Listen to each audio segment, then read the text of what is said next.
Hi guys, welcome back to another video. So today I'm off obviously, and I just thought of just making a simple vlog on how did I pass the NCLEX, and also give you guys a backstory on what was my journey before I became an RN here.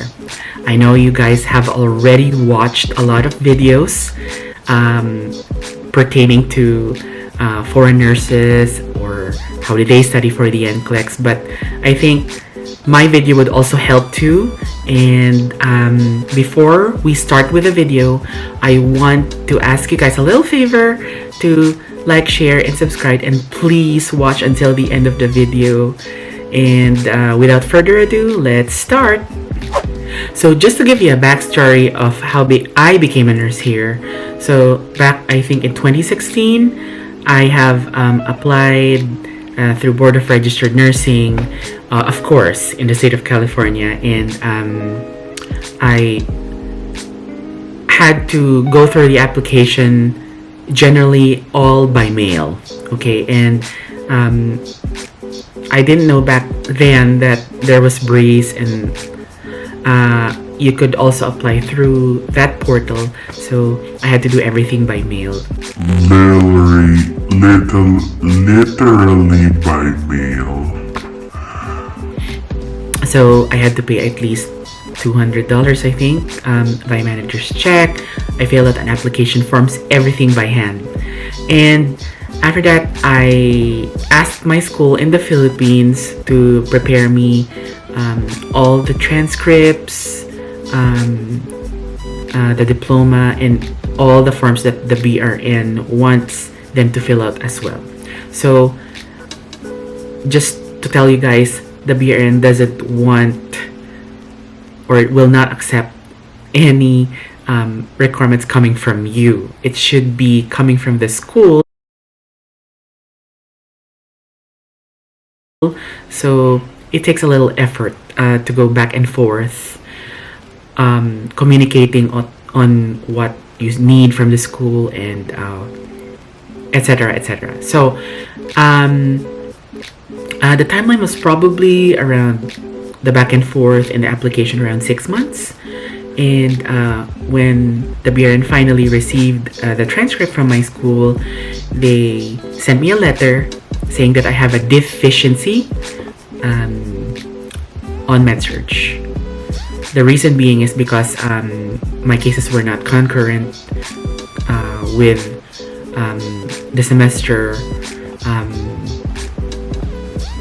I was before in the Philippines, meaning if one semester should only have like 5 cases, I have completed all my cases, like maybe 10 in one semester. So that's kind of like not non-concurrent according to the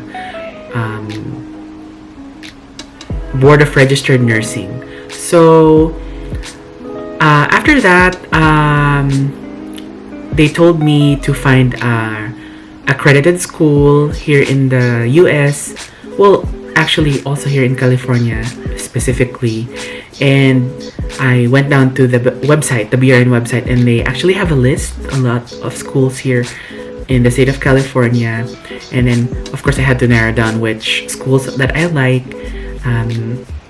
Again, it had me do emails, send intent letters through mail that I want to be accepted in their school for just one subject.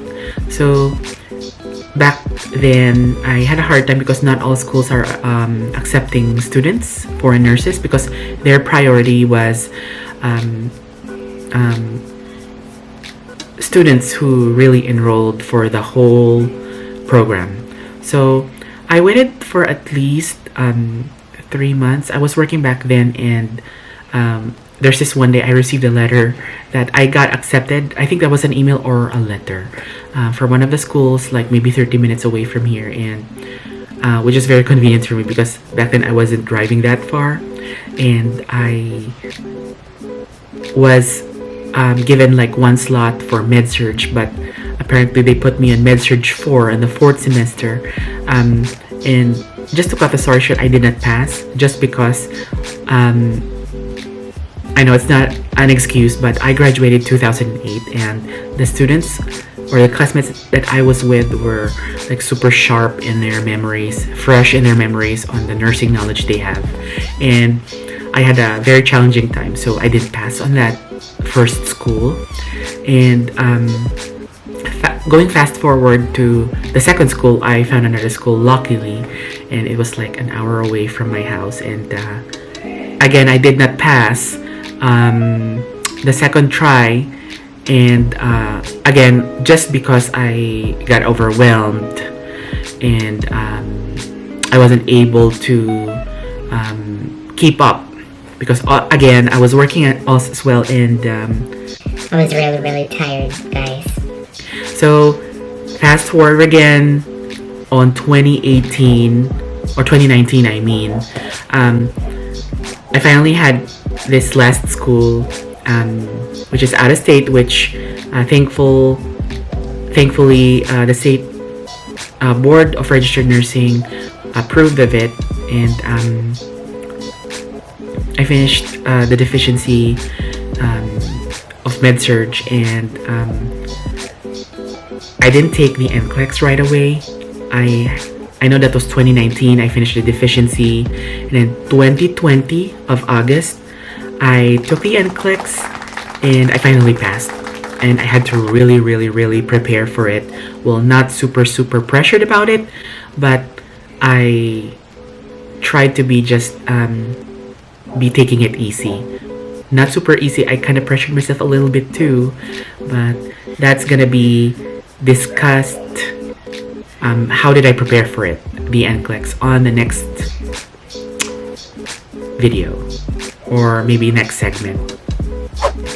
So next thing I want to talk about with you guys is how did I prepare or study for the NCLEX. So my goal was when I was reviewing and studying was to get at least 80%, at least 76% to 80% in all question banks or questions that I was taking.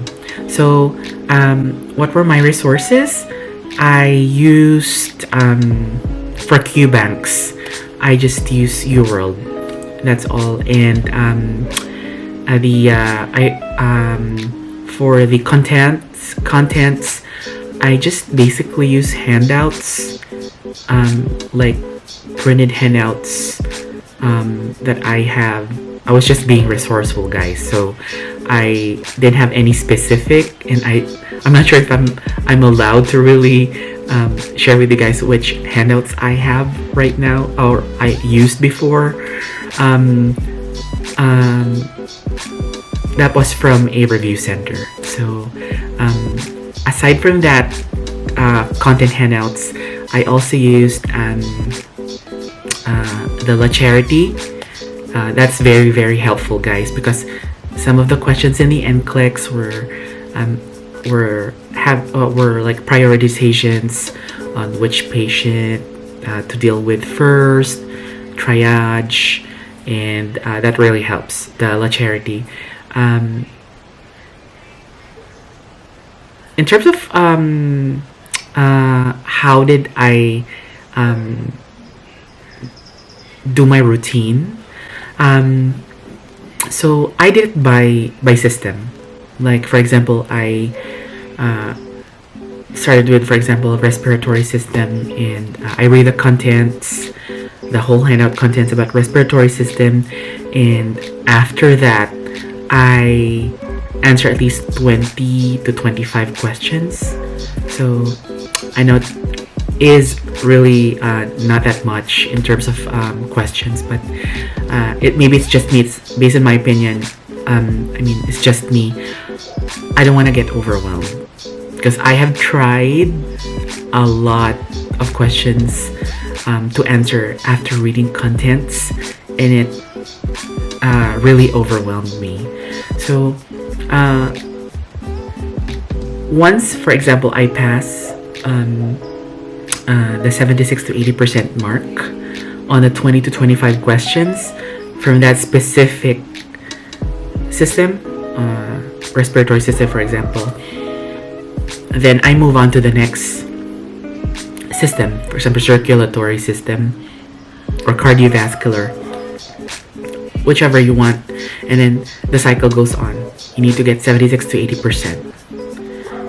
So if in case, for example, you didn't pass the 76 to 80% mark, I repeat reading the content, the same system, until I get a passing mark of 76 to 80%. So I think that's fair enough, right, guys? It takes time to really get the 76 to 80% mark. So my suggestion is just, of course, maybe rest in between your next trials, so you don't really get overwhelmed. So aside from reading content and answering question banks, while I go through each questions, of course I read the rationales. Don't forget to read the rationales, guys. So that's really important. And while I'm going through those rationales, I have a little notebook where I write the rationales that I think that's really, really important and really, really needed for the NCLEX.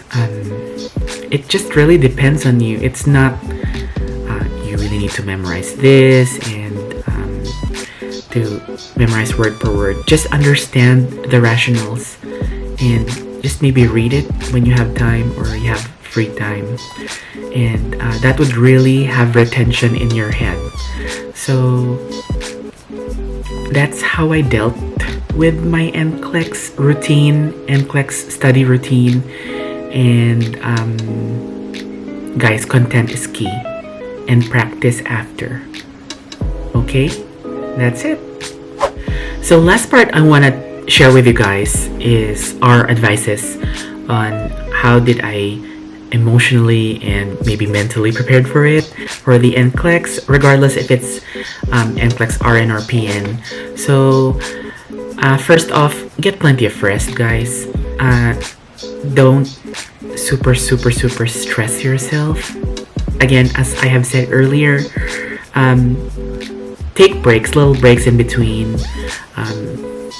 I think 5 to 10 minutes would be okay, or maybe 15 or 20, whichever your body feels like it, or how long. Second, be consistent, guys. Be very, very consistent on your routines. For me, I didn't have really like a study plan or a time where I want to study. I just do it any time of the day, but of course not during the super late hours in the morning. Not 3 a.m. I'm just not a morning person. I basically just did it like maybe after lunch. I started after lunch and until the evening. Depends on my body, on how I feel like until when I want to study. Next advice I could give you guys is, for example, you're somewhere in a store, in line waiting your turn, for example, cashier, or in a bus or a train to go inside. Download any mobile application which have NCLEX questions. Well, in my case, I had UWorld. So when I had the chance, for example, I was in line waiting for my turn in a cashier, I answered at least 5 questions, and I think that's really helpful. I read the rationales after, of course, and reread it when I come home already, and of course, again, write the important ones in my notebook, and that will really help too. I mean, don't let a day by without at least getting knowledge in preparation for your exam. Okay, and then the next advice I could give you guys is be optimistic. Affirm that you're gonna pass the NCLEX. Surround yourself with optimistic people, positive people, your family, and of course God. Yeah, and you're gonna make it. Last advice I could give you is, of course, pray.